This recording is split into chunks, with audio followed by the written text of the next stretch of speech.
Congress party के साबिक leader साबिक मरकजी वजीर शकील अहमद के राहुल गांधी पर दिए बयान को लेकर उन्होंने कहा है कि मेरी पिछले 5 साल से कोई बात राहुल गांधी से नहीं हुई है।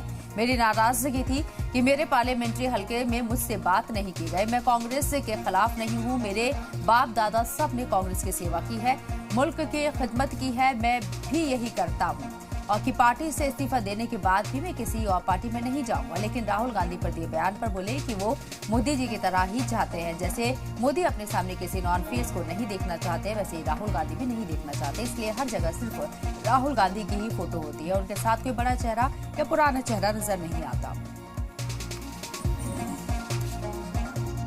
मेरे साथ इस वक्त कांग्रेस के वरिष्ठ नेता पूर्व केंद्रीय मंत्री शकील अहमद साहब मौजूद हैं।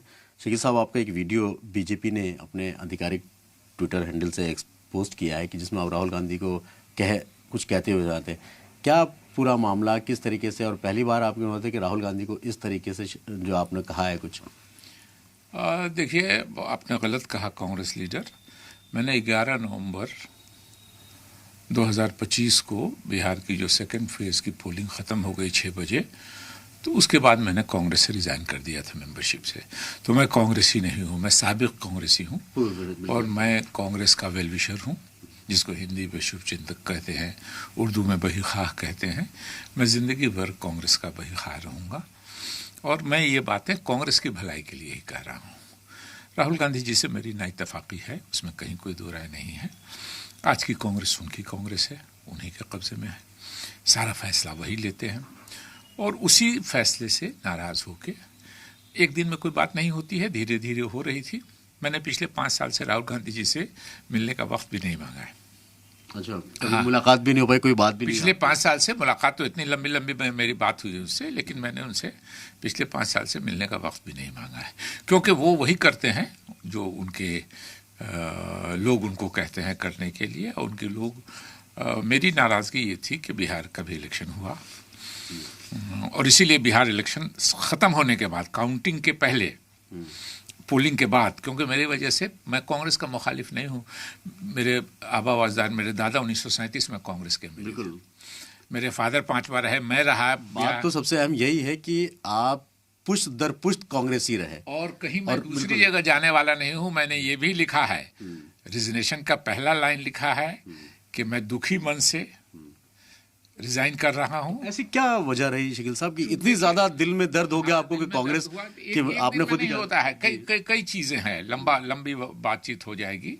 पॉडकास्ट में ये सब ज्यादा तफसील से आदमी बात कर सकता है, बाइट में नहीं। वो थी एक तो जो इमीडिएट हुआ कि बिहार असेंबली का भी इलेक्शन हुआ और मेरे पार्लियामेंट्री कॉन्स्टिट्यूंसी में 2 सीटें कांग्रेस को मिली और दोनों पे मुझसे किसी ने कोई बात नहीं की। तो आपको कोई राय मशवरा नहीं हुआ? कोई नहीं, और ये बगैर राहुल गांधी जी के कहे नहीं हो सकता है। अब सोच लीजिए कि मैं बिहार कांग्रेस का प्रेसिडेंट रहा। जी बिल्कुल। मैं वहीं से एमपी रहा और कांग्रेस में ये भी होता ना कि दूसरा ग्रुप है।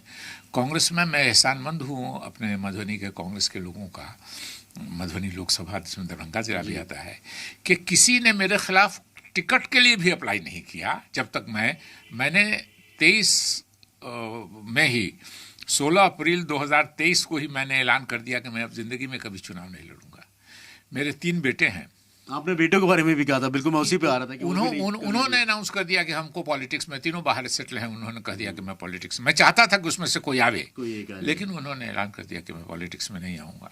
तो जब जिसको अपने लिए कुछ नहीं चाहिए, जिसको अपने बच्चों, कांग्रेस में बहुत से ऐसे लीडर्स हैं जो बेइज्जत हो के भी बचे हुए हैं कांग्रेस में, इसलिए कि उनकी अगली पीढ़ी आ गई है। उनको लगता है कि चलिए मजबूरी के तहत मेरा तो जो हुआ बच्चों का अब तो पॉलिटिक्स करियर की तरफ हो गया है एक तरह से, तो कि किसी तरह। शकील अहमद साहब ने ऐसा क्यों नहीं सोचा? आपने कहा कि वैसे आपके 3 बच्चे जो है वो वेल सेटल्ड हैं, वो पॉलिटिक्स में नहीं आए। आपके मन में ख्याल आया था कि बच्चे का कोई एक तो आए कम से कम पॉलिटिक्स में, जो विरासत है, जो पुश्ते जिन्होंने सींचा कांग्रेस को, कोई तो आगे बढ़ाए उस विरासत को? देखिए, मेरा तो उनसे झगड़ा हुआ, मैं चाहता था कि उनमें से एक आए। अच्छा। मैं बहुत नाराज था उनसे, नाउमीद था मैं उनसे, लेकिन अब लगता है कि ठीक हुआ। वो इसलिए अब नहीं कि मैंने कांग्रेस से छोड़ दिया। आपकी कांग्रेस वो कांग्रेस नहीं है कि नहीं, वो बताते हैं कि है क्या कि वो आते तो जाहिर है उनकी लीगेसी, मेरे दादा थे कांग्रेस में 1937 में जब पहला इलेक्शन हुआ था, तो मेरे दादा, उसके पहले भी वो कांग्रेसी थे, डिस्ट्रिक्ट बोर्ड के मेंबर होते थे। तो जिसका परदादा मेरे फादर थे, दादा, जिसके वालिद मैं, तो मेरे लीगेसी लेके वो आते तो कांग्रेस में ही आते। और कांग्रेस की जो हालत है अभी बिहार में, उसको आने में बहुत वक्त लगेगा। देखिए, पहले तो मैं ये कहूँ, मुझको किसी ने हटाया नहीं है, मैंने रिजिग्नेशन दिया है। और जब एक तरह से जब मैं पोस्ट से रिजिग्नेशन दे रहा था तो मैं कनाडा में था, वहीं से भेजा था। सोनिया गांधी जी ने, मेरे पास अभी भी वो मैसेज होगा, जो मैसेज करके मुझको कहा कि रिज़ाइन नहीं करो। मैं उसके पहले भी 2 बार रिज़ाइन कर चुका था। जो मैंने एक पोस्ट पे लिखा भी है कि सोनिया जी, राहुल जी और हम 1.5 घंटा बैठे तो वो मामला सॉर्ट आउट हुआ। मैं पहले भी रिज़ाइन कर चुका था। लास्ट डे भी मैंने जो आखिरी बार पोस्ट से रिज़ाइन किया है, वो भी मैंने मेरे पास सोनिया जी का उस दिन भी मैसेज है। और फिर है, जब अपॉइंट कर रही है, उनका बड़प्पन है, मैं उनका बड़ा फ़ैन हूँ। तो ये है। लेकिन कहीं किसी, मैंने 23 में भी लिखा था, 25 में भी रिज़ाइन किया पार्टी से तो लिखा, और आज भी कह रहा हूँ आपके चैनल पे कि कभी किसी दूसरी पार्टी में नहीं जाऊँगा। जिनकी पीढ़ी दर पीढ़ी ने कांग्रेस में था, आज कहीं ना कहीं राहुल गांधी के नज़रअंदाज करने से खासे नाराज़ हैं, और इतनी बड़ी बात कि राहुल गांधी डरते हैं। सईद मुबश्शिर, ज़ी मीडिया, दिल्ली।